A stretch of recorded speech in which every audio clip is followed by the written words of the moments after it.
অবু আমার উনি এক হোটেলেতে আস্ত ঢেঁড়স দিয়ে শুটকি ভুনা খাইয়ে আইছে। এখন কষ্ট আমারে রান্তি, আমি নতুন রাঁধুনি কি করে রান্ধি তুমি কি একটু দেখাবা? আরে শুনে এ তো মেলা সহজ, আর খাতি যে কি টেস্ট।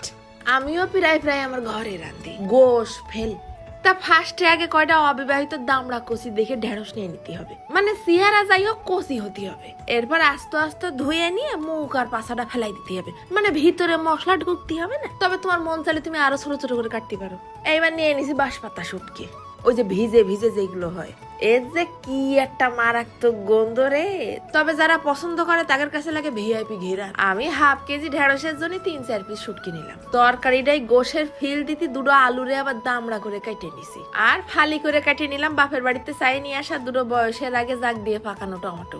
ব্লেন্ডারের মধ্যে ফেলাই দিলাম 10-12টা আস্ত শুকনো ঝাল আর ওই শুটকি গুলো। এবার দিচ্ছি বেশ 2-3 রসুনের কুয়া, একটুখানি পানি দিয়ে একদম নিপিস করে সপা সব বেটে নিয়ে আসবো। না আর গ্যাস কিনে পারতেছি না, 1900 টাকা গ্যাস, ধুর।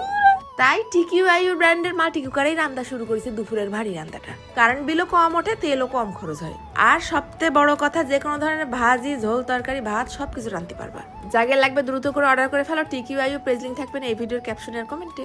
এইবার কড়াইয়ের মধ্যে খানিকটা তেল ফেলাই দিয়ে তার মধ্যে দিলাম মুঠখানিক পেঁয়াজ কুচি আর কয়টা আস্তে আস্তে রসুনের কুয়া, ভালো করে একদম ভাজা ভাজা করে নেব।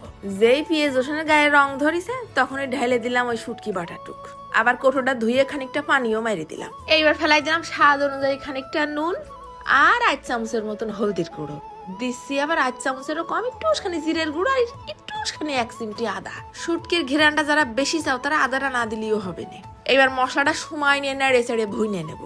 যেই মশলা ভুনা শেষ অমনি ফেলাই দিলাম আবার দামড়া কাটা আলু আর টমেটো। উনাগেরও কিছুক্ষণ মশলার সাথে সংবর্ধনা দিয়ে ভুনে নেব। ফাইন করে কষানো হয়ে গেলে এবার ঢালি দিলাম 1 গ্লাস পানি। আলুটা সিদ্ধ করতে হবে না। ঠিক আলুটা যখন 60% সিদ্ধ হয়ে গেছে তখনই আবার ফেলাই দেবো আস্তে আস্তে ভেন্ডি।